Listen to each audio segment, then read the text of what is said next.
এটা নতুন খবৰ দিবলৈ গৈ আছোঁ। আমাৰ আজি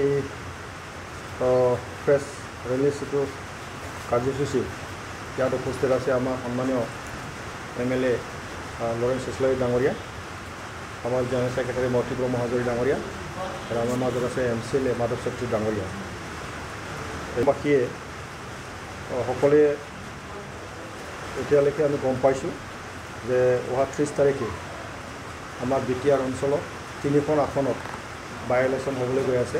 MLA কনষ্টিটুৱেঞ্চিত গোসাইগাঁও 28 নং গোসাইগাঁও কনষ্টিটুৱেঞ্চি, তামোলপুৰ 58 তামোলপুৰ কনষ্টিটুৱেঞ্চি আৰু ভৱানীপুৰ কনষ্টিটুৱেঞ্চি।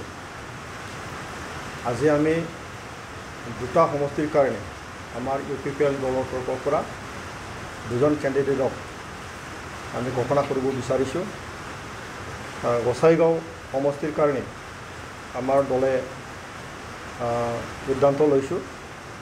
আজিৰ এই সভাৰ দ্বাৰাই ৰাইজক আমি জনাব বিচাৰিছোঁ যে গোসাইগাঁও সমষ্টিৰ কাৰণে শ্ৰীযুত জিৰণ বসুমতাৰী ডাঙৰীয়া তেখেতক আমি প্ৰক্ষেপ কৰিছোঁ, আৰু তামোলপুৰৰ কাৰণে জলেন দৈমাৰী ডাঙৰীয়া আমি প্ৰক্ষেপ কৰিছোঁ। এই দুজন কেণ্ডিডেটক জলেন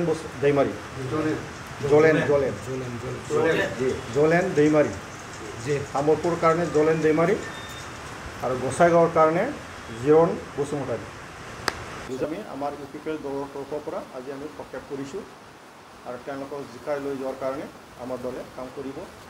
আৰু এই দুজন আমাৰ যিটো UPPLৰ তৰফৰ পৰা প্ৰক্ষেপ কৰা হ'ল, তেওঁলোকক আমি মিত্ৰজোঁট হিচাপে UPPL BJP সকলোৱে লগ লাগি পেলাই আমি কাম কৰিম, আৰু আমি নিশ্চিত যে দুটা সমষ্টিত আমি জিকিবলৈ আমি সক্ষম হ'ম, আৰু আমাৰ UPPL দলৰ তৰফৰ পৰা সম্পূৰ্ণ আমি সহায় কৰিম, আৰু আমাৰ জিকাই দিয়াৰ কাৰণে আমি কাম কৰিম।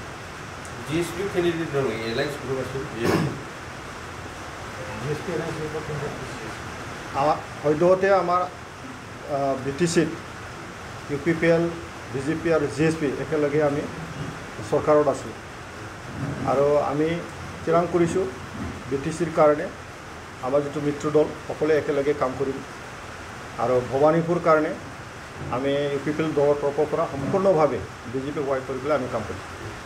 আজি তাৰ স্পষ্ট হৈ গ'ল, BJP UPPL আমি আলোচনা কৰিলোঁ, টপ স্তৰত আলোচনা কৰা হ'ল, মুখ্যমন্ত্ৰীৰ উপস্থিতিত, BJPৰ সভাপতি ভৱেশ কলিতা ডাঙৰীয়াৰ উপস্থিতিত, আৰু আমি UPPLৰ সকলো টপ পৰ্যায়ৰ যিবিলাক লিডাৰ্ছ আছে, আমাৰ UPPLৰ সভাপতি প্ৰমোদ বড়ো তেখেতৰ নেতৃত্বত আমি একেলগে আলোচনা কৰিলোঁ। সিদ্ধান্ত ইতিমধ্যে হৈ গ'ল, সেই মৰ্মে আমি আজি ঘোষণা কৰিলোঁ।